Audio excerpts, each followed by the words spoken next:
ಯಾವನು auto rickshaw driver ಒಬ್ಬರು ಹೆಣ್ಮಗಳು ಪರ್ಸ್ ಮರೆತು ಹೋಗ್ಯಾರ ಆಟೋ ರಿಕ್ಷಾದೊಳಗೆ. 2 ಲಕ್ಷ ರೂಪಾಯಿದ್ದು ಆಭರಣ ಇತ್ತು ಅದರೊಳಗೆ. ಆ ಆಟೋ ಡ್ರೈವರ್ ಅವ್ರ ಮನೆಗೆ ಹೋಗಿ ಕೊಟ್ಟು ಬರ್ತಾನೆ ಅನ್ನೋದು ಯಾವತ್ತೂ ಫಸ್ಟ್ ಪೇಜಲ್ಲಿ ಬರೋಲ್ಲ, 7ನೇ ಪೇಜ್ ಕಡೆಗೆ ಬರೋದು. ಯಾಕೆ ಹಿಂಗಾಗ್ತದೆ?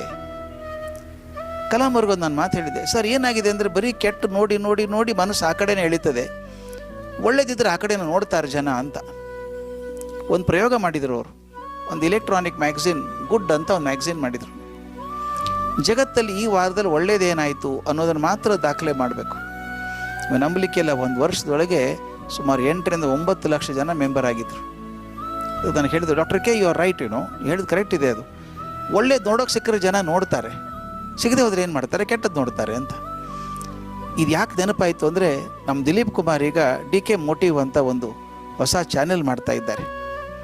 ಬಹಳ ಸಂತೋಷ ಆಯಿತು ನನಗೆ. ಅದ್ರ ಹೆಸರೇ ಮೋಟಿವ್.